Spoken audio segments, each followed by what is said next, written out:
우리가 읽은 데살로니가 후서 1장의 말씀을 우리가 이렇게 함께 읽게 되었습니다. 이 데살로니가 후서의 말씀을 시작하면서 바울은 너무 데살로니가 교회 성도들을 바라볼 때 하나님 앞에 참 감사하다라고 하는 그러한 말로 시작을 합니다.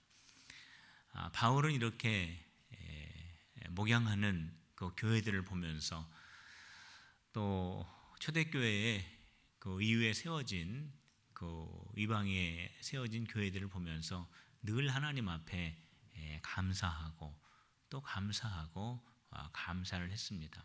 바울은 교회를 보면서 성도들을 보면서 늘 감사하는 마음을 그 마음속에 간직을 하게 됩니다. 근데 바울이 왜 성도들을 보면서 감사했을까? 오늘 데살로니가 성도들의 그 모습 속에서 감사한 이유들이 나오고 있는데 3절과 4절에 보면은 우리 데살로니가 교회 성도들을 보면은 그 믿음이 이렇게 늘 자라는 그 모습을 보면서 참 감사하고, 그리고 성도들이 서로 사랑하는 그 모습을 보면서 너무나 감사하고, 그러면서 4절에 보면은 우리 성도들이 모든 교회를 향한 그 로마 그 권력의 박해와 그 핍박 속에서 인내하면서 그 믿음을 지켜나가는 그 모습을 보면서 너무나 자랑스럽고 너무나 기쁘다라고 하는 그런 말씀이 3절과 4절에 그렇게 기록이 되어 있습니다. 성도들의 믿음이 자라는 모습을 보면 너무나 감사하고, 성도들이 서로 화목하는 모습을 보면 너무나 감사하고, 또 그 가운데 인내하면서 많은 어려움이 있지만 거기에서 좌로나 우로나 치우치지 않고 그 안에서 믿음을 지켜나가는 그 성도들을 보면서 바울이 너무나 감사하다라고 하는 그러한 편지를 보내고 있는 겁니다. 이 3절과 4절 이 말씀을 읽어보면은 여기 어떤 그 신앙의 원리 한 가지를 정리할 수 있습니다. 그것은 무엇이냐면 교회가 많은 어려움이 있고 고난이 있고 환난이 있고 박해가 있을 때에 그러한 많은 그 연단의 과정 속에서 어떻게 교회가 인내하면서 넘어지지 않고 그 믿음을 끝까지 잘 지킬 수 있는가에 대한 신앙적 원리를 여기서 하나 발견할 수 있는데, 그 첫 번째는 뭐냐면 믿음이 자라나야 된다는 겁니다. 이 믿음도요 자라납니다. 믿음이 커진다라는 거죠. 믿음이 깊어질 수도 있고요. 그런데 우리의 이 믿음이 자라나야 되는데, 점점점 커지고 깊어져야 되는데 어려움과 환난과 많은 그러한 박해 가운데 있을 때에 우리의 믿음이 커질 수 있는 방법이 있습니다.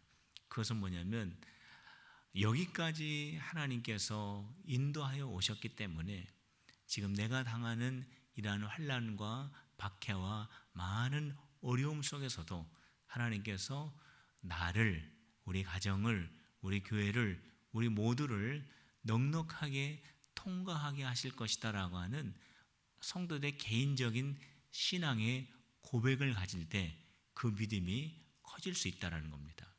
그리고 이 교회가 환난과 박해와 연단 가운데에서 또 그 어려움을 잘 통과할 수 있기 위해서는 성도와 성도가 서로 사랑하는 그런 사랑의 공동체가 될 때, 그럴 때에 교회의 어려움과 문제와 연단을 극복해 낼 수 있다라고 정리를 할 수 있습니다. 그러니까 개인적인 신앙의 고백, 그리고 공동체의 사랑의 공동체, 이 두 가지가 바로 연단과 박해와 환난을 극복해낼 수 있는 비결이다라고 하는 것을 3절과 4절에서 우리가 정리해 볼 수 있습니다. 그러면서 오늘 데살로니가후서 1장 말씀에 보면은 성도들이 당하는 그 고난이 어떠한 의미인지, 성도들이 경험하고 있는 박해와 환난이 어떠한 성도에게 의미를 주는지에 대해서 우리에게 설명을 합니다. 그 첫 번째 의미는 뭐냐면 성도들이 당하는 이 환난, 박해, 고난, 이것은 성도들이 하나님의 나라에 합당한 자인가, 그렇지 않은가, 성도들이 가지고 있는 그 믿음이 어떠한 믿음인가를 분별할 수 있는 그런 좋은 그러한 것이다 라고 그렇게 말씀합니다. 그러니까 이 고난을 통하여서 이 고난 속에 들어가 보면은 나의 믿음이 어떠한 믿음인가를 금방 알 수가 있다라는 거죠. 고난의 의미가 바로 여기에 있다라고 말씀을 합니다. 우리 5절 말씀을 한번 보시기 바랍니다. 우리 5절 같이 한번 읽어봅시다. 시작. 이는 하나님의 공의로운 심판의 표요 너희로 하여금 하나님의 나라에 합당한 자로 영광을 받게 하려 함이니 그 나라를 위하여 너희가 또 고난을 받느니라. 이 5절 말씀 중간 부분에 보면은 하나님의 나라에 합당한 자로 여김을 받게 하려 함이니 하나님의 나라를 위하여 너희가 또한 고난을 받느니라, 이라는 말씀이 되어 있습니다. 현대인의 성경에 보면은 어떻게 번역이 되어 있냐면 하나님의 나라에 알맞은 사람으로 인정을 받게 된다라고 하는 그런 말씀이에요. 그러니까 고난을 통과하면서 이 고난 속에서 내 믿음이 어떠한 믿음인가가 금방 드러나게 되고, 또 그 고난을 믿음 안에서 잘 통과하게 되면은 하나님 나라에 합당한 사람으로 여겨진다, 인정이 된다라고 하는 그러한 말씀이죠. 욥이 고난 속에서 있을 때에 욥이 가지고 있었던 그 믿음이 진짜 믿음이라고 하는 것을 하나님 앞에 증명해 보여주었습니다. 하나님뿐만이 아니라 사탄 앞에서도 증명을 해 주었습니다. 사탄이 욥기를 읽어보면은 하나님께 와서 이렇게 참소를 합니다. 하나님께서 욥을 굉장히 사랑하시는데 욥이 좋은 믿음을 가지고 있다고 하나님께서 인정을 하시는데, 하나님께서 욥에게 축복을 하셨기 때문에 욥이 하나님을 경배하는 것이지, 하나님께서 욥에게 축복하지 않으시면은 욥이 하나님을 사랑하지 않을 걸요. 하나님께서 욥에게 어려움과 고난을 주시면 욥이 하나님을 모른다고 할 걸요. 라고 이렇게 사탄이 하나님께 참소를 합니다. 그때 하나님께서 사탄에게 그럴 리 없다. 욥은 신실한 나의 귀한 종이다. 욥의 믿음은 진실한 것이다. 라고 하나님께서 욥을 믿어주셨습니다. 그러면서 하나님께서 그러면 욥의 생명은 건들지 말고 내가 한번 마음대로 한번 해봐라. 그래가지고 사탄이 욥에게 많은 고난을 주게 됩니다. 욥이 가지고 있었던 모든 것들을 다 빼앗아가게 됩니다. 그러니까 욥은 영문도 모르고 어느 날 갑자기 많은 고난 속에 들어가게 됩니다. 그때 욥이 어떻게 했습니까? 하나님, 나는 하나님 모릅니다. 하나님, 나는 하나님을 믿지 않겠습니다. 라고 그렇게 한 것이 아니라 그 고난 속에 있었을지라도 욥은 그의 믿음을 저버리지 않고 끝까지 하나님을 믿는 그 믿음을 마음속에 간직하게 됩니다. 욥이 그 어려운 고난 속에서 모든 것을 다 빼앗기고 그가 모든 질병 속에 있을 때 하나님이 그 욥을 바라보고 계시는 거예요. 그리고 사탄도 그 욥을 함께 지켜보고 있습니다. 욥은 그러한 고난 속에서 무엇을 보여드렸냐면 하나님께서 축복해 주셨기 때문에 내가 하나님을 믿는 것이 아니라 하나님이 나의 아버지이시기 때문에, 하나님이 나의 주님이시기 때문에 믿는 진실한 믿음, 순전한 믿음을 하나님 앞에 보여드렸다는 겁니다. 아브라함도 마찬가지죠. 아브라함도 하나님께서 100세에 얻은 너의 아들 이삭을 나에게 제물로 바쳐라 라고 하나님께서 말씀하셨어요. 그때 아브라함이 지체하지 않고 그 다음날 아침에 일찍이 일어나서 하나님께서 가라고 한 그 모리아 산으로 갑니다. 근데 그 모리아 산까지 가는 동안 3일이 걸렸어요. 아마 아브라함에게는 그 3일이 30년과도 아마 같이 느껴졌을 겁니다. 얼마든지 그 마음을 바꿀 수 있는 그러한 충분한 시간이 될 수도 있었습니다. 그러나 아브라함은 변치 않고 끝까지 모리아 산까지 갑니다. 그리고 그 산 위로 올라가서 이삭을 묻고 제단 위에 올려놓고 정말로 하나님 앞에 이삭을 제물로 드리려고 칼을 들어서 이삭을 제물로 드리려고 할 때 하나님의 음성이 들려옵니다. 아브라함아, 아브라함아, 너의 아들 이삭에게 손을 대지 말아라. 내가 정녕 이삭보다 나를 더 사랑하는 줄을 내가 이제야 알았노라 라고 그렇게 말씀하셔요.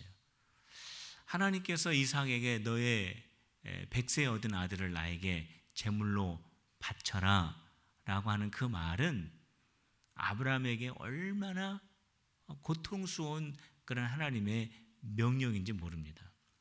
그럼에도 불구하고 아브라함은 그 말씀에 그대로 순종하면서 하나님, 내가 이삭보다 하나님을 더 사랑합니다 라고 하는 아브라함의 진실한 믿음을 하나님 앞에 증명을 해 보여드린 겁니다.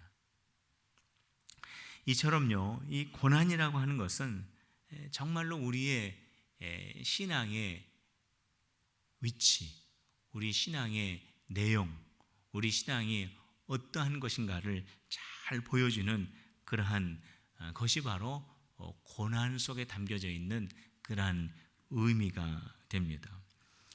이 고난은 어려운 거예요. 고난은 참 힘든 것이 맞습니다. 그런데 우리가 고난 가운데 있을 때 우리 하나님께서 우리를 보고 계셔요. 하나님께서 나를 보고 계셔요. 내가 어떻게 생각하는지, 그 고난 속에서 내가 어떻게 말하는지, 그 고난 속에서 내가 어떻게 결정하는지 우리 주님께서 보고 계신다는 겁니다. 우리 주님께서 하나님의 자녀들을, 고난 가운데 있는 하나님의 자녀들을 지켜보시면서 마음속에 기대하시는 것이 있습니다. 무엇을 기대하냐면 이성적인 생각을 하기보다는 신앙적인 생각을 하는 하나님의 자녀들이 되기를 기대하시고요. 불신앙적인 말을 하기보다는 신앙적인 말을 하는 것을 우리 하나님이 기대하시고요. 나를 위해서 결정하기보다는 오직 하나님의 영광을 위해서 결정하는 것을 우리 하나님께서 기대하신다는 겁니다. 우리 하나님께서 그러한 기대하는 마음을 가지고 우리 모든 한 사람 한 사람, 우리 성도님들 한 분 한 분을 지켜보고 있다라고 하는 것입니다. 우리가 고난 가운데 있을 때 그 고난은 고난 당하는 것으로 그치면은 의미가 없습니다. 우리가 그 고난 가운데 있을 때 나의 믿음이 우리 하나님을 정말로 사랑하는 진실한 믿음이라고 하는 것을 하나님 앞에 보여드릴 수 있는 그러한 기회로 삼는 우리 귀한 성도들이 다 되시기를 주님의 이름으로 축원합니다. 이 두 번째로 이 바울이 오늘 데살로니가 교회 성도를 향하여서 이 고난에 대해서 말하면서 고난의 결과는 안식이다라고 하는 그러한 말씀을 해줍니다. 7절 말씀을 한번 다 같이 읽어봅시다. 우리 7절 데살로니가후서 1장 7절입니다. 시작. 환난을 받는 너희에게는 우리와 함께 안식으로 갚으시는 것이 하나님의 공의이시니 주 예수께서 자기의 능력에 천사들과 함께 하늘로부터 불꽃 가운데 나타나실 때에, 우리 7절 말씀을 보면은 환난을 받는 너희에게는 우리와 함께 안식으로 갚으시는 것이 하나님의 공의이니, 하나님의 뜻이니, 하나님께서 원하시는 것이니 라는 그러한 말씀입니다. 자, 여기 보면 이 안식이라고 하는 말씀이 나오죠. 이 안식이라고 하는 말씀은 하나님께서 그 고난 가운데에서 우리 성도들을 구원해 내신다. 고난 가운데 있는 우리 성도들을 우리 하나님은 반드시 자유하게 하신다. 고난 가운데 있는 우리 성도들을 우리 하나님께서 끊어내신다, 단전하신다 라고 하는 그러한 의미가 담겨져 있습니다. 성도 여러분, 이 고난은요, 두 개의 얼굴이 있습니다. 우리가 앞면을 보면은 고난이지만 그 뒷면은 하나님이 주시는 안식이라는 거예요. 그러니까 이 고난은 마지막이 아닙니다. 고난의 마지막은 안식이에요. 하나님이 주시는 자유, 하나님이 주시는 은혜, 하나님이 주시는 해방, 하나님이 주시는 치유입니다. 이것이 바로 고난의 마지막 모습이고 고난의 뒷모습입니다. 그렇기 때문에 우리가 고난 가운데 있을 때 이러한 마음을 가지면 절대로 안 됩니다. 아, 내가 이 고난 속에서 이제 끝이 나는구나 라고 하는 생각은 잘못된 생각입니다. 왜냐하면 고난이라고 하는 것은 하나님을 믿는 자녀들에게 있어서는 그것이 과정이지 마지막이 아니기 때문에 그래요. 오늘 우리가 읽은 7절 말씀에서도 보면은 모든 하나님의 자녀에게 고난의 마지막에 하나님께서 반드시 안식을 주신다라고 하는 그런 말씀이 있지 않습니까? 그렇기 때문에 고난을 만나게 되면 아, 내가 이 고난과 함께 내가 여기서 중단되는구나, 내가 여기서 인생이 끝나는구나, 내 인생이 여기에서 정지되는구나 라고 생각하지 말고 아, 아직 끝나지가 않았구나. 왜냐하면 고난은 과정이니까요. 아, 내가 이러한 고난 가운데에서 하나님께서 나에게 더 하실 일이 있으시구나. 내가 이 고난 가운데서 끝나는 것이 아니라 이 안에서 나의 신앙을 하나님께서 더 보기를 원하시는구나. 나를 향하여서, 우리 가정을 향하여서, 우리 교회를 향하여서 하나님께서 더 역사하실 것들이 더 있구나. 이 고난의 시간 속에서 내가 더 하나님을 깊이 만나는 과정이 되어야 하는구나. 고난 속에 내가 끝난 것이 아니라 여전히 하나님의 그 놀라운 역사들이 진행되어져 가는 그런 것들을 경험한 과정 가운데 여전히 있구나 라고 하는 그러한 마음을 우리가 가져야 맞습니다. 또 오늘 본문 말씀에 보면 이 고난의 마지막에는 성도에게 안식이 주어지지만 또 하나님을 믿지 않는 자들에게는 심판이 동시에 나타나게 된다라고 하는 그런 말씀이 있습니다. 우리 8절과 9절 말씀을 같이 읽어봅시다. 우리 8절 9절 시작. 하나님을 모르는 자들과 우리 주 예수 복음에 복종하지 않는 자들에게 형벌을 내리시니 이런 자들은 주의 얼굴과 그의 힘의 영광을 떠나 영원한 멸망의 형벌을 받으리로다. 고난 이 자체는 참 어려운 겁니다. 힘든 겁니다. 자, 우리 성도들이 감당할 때 굉장히 고통스러운 것은 분명하죠. 그러나 그 고난 속에서 하나님의 자녀들에게 역사하시는 부분들이 있고 또 하나님을 모르고 예수 그리스도의 복음을 믿지 않는 자들에게 하나님께서 하실 일이 또 따로 있다라는 것을 말씀해 주고 있는 거죠. 다윗도 역시 비슷한 고백을 시편 23편 5절에서 그렇게 고백을 합니다. 주께서 내 원수의 목전에서 내게 상을 베풀어 주시고 기름으로 내 머리에 바르셨으니 내 잔이 넘치나이다. 다윗이 이스라엘의 두 번째 왕이었죠. 그런데 다윗도 참 고난이 많은 사람이었습니다. 사울 왕에게 쫓기면서 얼마나 고난을 많이 당했습니까?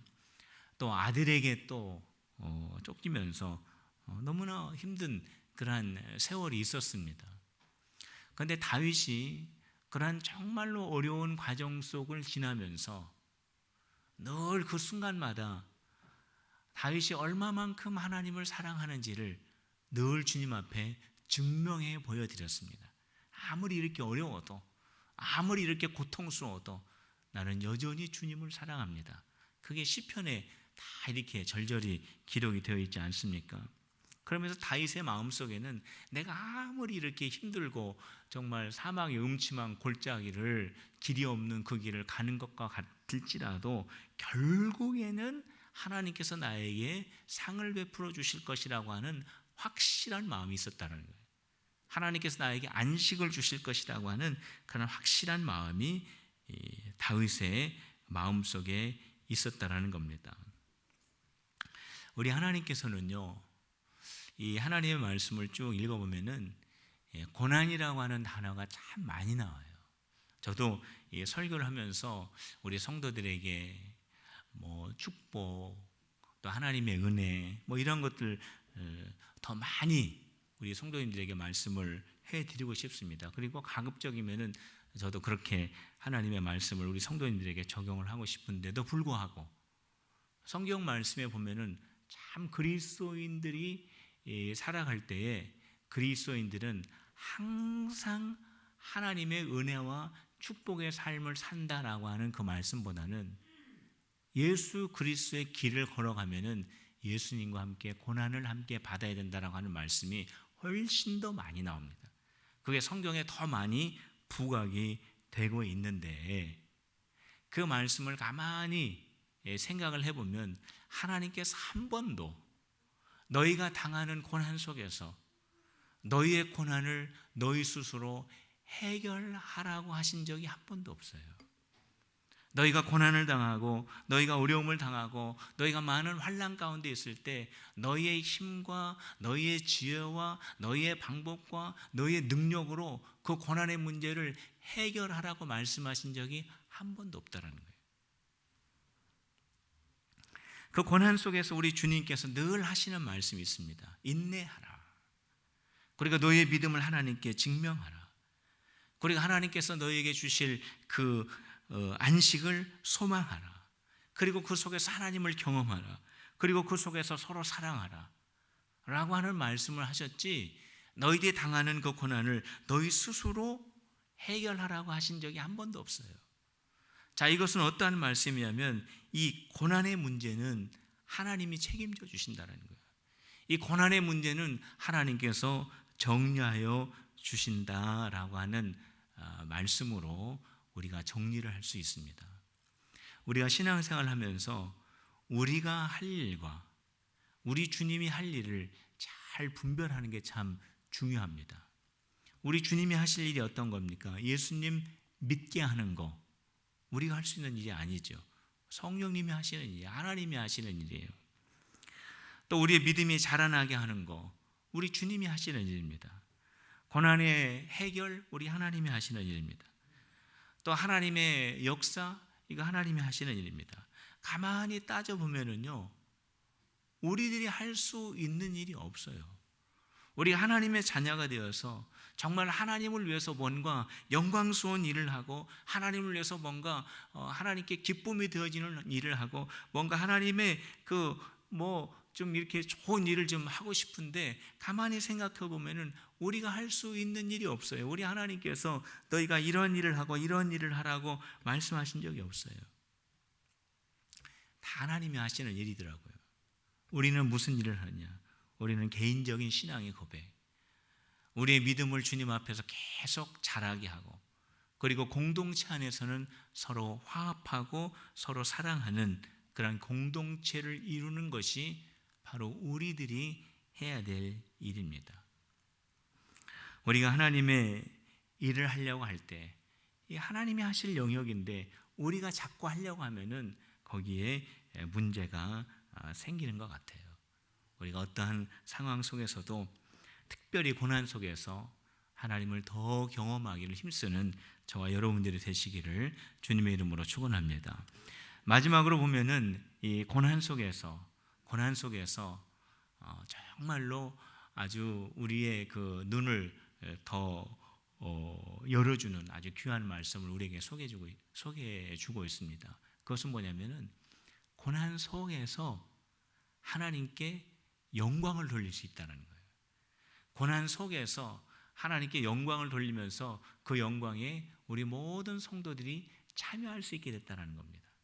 우리가 생각했을 때 이 고난은 우리에게 고통을 주고, 우리에게 눈물을 주고, 우리에게 실망을 주고, 우리에게 어려움을 주고, 우리에게 좌절을 주고, 정말로 굉장히 힘든 그런 시간이라고 우리가 생각하게 되는데, 오늘 사도 바울은 정말로 정반대의 그 신앙적인 우리의 눈을 고난에 대해서 열어주고 있습니다. 그것은 뭐냐면 고난 속에서조차도 우리는 하나님께 영광을 올려드릴 수 있다는 거예요.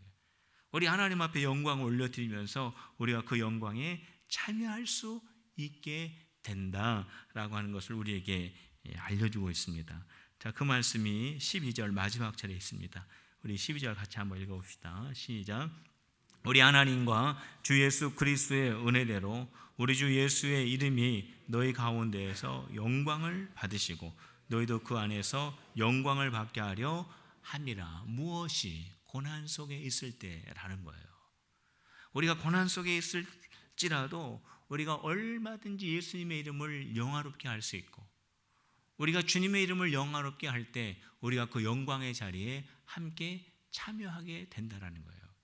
오늘 이 자리에 모인 우리 필그림의 사랑하는 성도 여러분, 어떠한 상황 속에서도 주님을 영화롭게 하는 우리 성도들의 삶이 되시기를 주님의 이름으로 축원합니다. 그리고 그 영광에 참여하는 우리 귀한 성도들이 다 되시기를 주님의 이름으로 축복합니다. 이 신앙적인 이 원리를 우리가 잘 이해할 수 있는 그 구약의 사건이 다니엘의 세 친구에서 나옵니다. 사드락과 메삭과 아벳느고가 느부갓네살 왕의 신상에 절을 하라고 하는 그 명령에 불순종을 합니다. 느부갓네살 왕이 모든 민족들은, 모든 백성들은 그 신상에 절을 하라고 했는데, 이 다니엘의 세 친구인 사드락과 메삭과 아벳느고가 절을 하지 않습니다. 그때 느부갓네살 왕이 절을 안 하면은 이 풀무불에 너희들을 던지겠다고 했습니다. 절 안 하는 사람은 이 뜨거운 불 속에 집어넣겠다고 했습니다. 그때 사드락과 메삭과 아벳느고가 뭐라고 말했냐면, 왕이요, 왕이 우리를 저 뜨거운 불 속에 집어 넣을지라도 우리가 섬기는 여호와 하나님께서 우리를 그 뜨거운 불 속에서 우리를 건져내실 겁니다. 그렇기 때문에 우리가 왕에게, 왕이 만든 그 신상에 절을 할 수가 없습니다. 그러면서 그 다음에 더 중요한 말을 합니다. 그리 아니하실지라도 우리가 저 뜨거운 불 속에 들어가서 우리가 섬기는 이스라엘 하나님 여호와 하나님이 우리를 저 뜨거운 불 속에서 우리를 건져내지 아니하실지라도 우리는 왕이 만든 금신상에 절하지 않을 줄을 아옵소서라고 그렇게 말을 합니다. 그러니까 이 느부갓네살 왕이 아주 열이 받을 대로 받게 됩니다. 그래서 이 세 사람을 불 속에 집어넣게 되죠. 그런데 3명을 집어넣는데 4사람이 보이는 겁니다. 성경에 뭐라고 기록되어 있냐면 그 4번째 사람은 하나님과 같이 보였다, 사람과 같이 보이지 않았다라고 하는 말씀이 기록이 되어 있거든요. 그게 하나님이십니다. 사드락과 메삭과 아벳느고가 하나님 앞에 고난 속에 있을 때, 많은 박해 속에 있을 때 진정한 믿음을 하나님 앞에 증명해 드렸을 때 그 불 속에서 하나님께서 그들과 함께 하시는 장면을 보여주게 되는 겁니다. 그때에 느부갓네살 왕이 다니엘의 세 친구의 이름을 부릅니다. 사드락과 메삭과 아벳느고야, 어서 불 밖으로 나와라. 그래서 그들이 불 밖으로 나옵니다. 나왔는데 그을린 자국이 없어요. 성경에 기록되어 있는 대로 그들의 몸에서 불 냄새가 나지 않았다라고 기록을 합니다. 그러면서 느부갓네살 왕이 뭐라고 발표를 하냐면 모든 지역의 나라들과 방백들과 방언을 하는 모든 백성들이 사드락과 메삭과 아벳느고를 저 뜨거운 불 속에서 건져내신 여호와의 이름을 경홀히 여기는 자는 그의 집과 그의 가문이 거름더미가 되고 집더미가 될 것이다. 여호와 하나님, 사드락과 메삭과 아벳느고가 섬기는 저 여호와 하나님처럼 저들을 저 불 속에서 건져내실 만한 다른 신은 없다라고 그렇게 선포를 한 거예요. 그러니까 하나님의 이름이 정말로 그 포로 생활하는 그 다니엘의 세 친구를 통하여서 하나님의 이름이 굉장히 영광을 받게 되면서 그 영광의 자리에 애들도 함께 참여하게 되는 그런 모습을 보여주게 됩니다. 고난 속에 있을 때 하나님께서 이 고난 속에서 나를 지켜주실 것이다 라고 하는 그 믿음, 참 좋은 믿음입니다. 우리 하나님께서 기대하시는 믿음입니다. 정말로 그 믿음으로 우리가 나아가야 됩니다. 그런데 오늘 사드락과 메삭과 아벳느고는 너무나 깊은 믿음의 고백을 여기에서 해주고 있습니다. 어떠한 믿음입니까?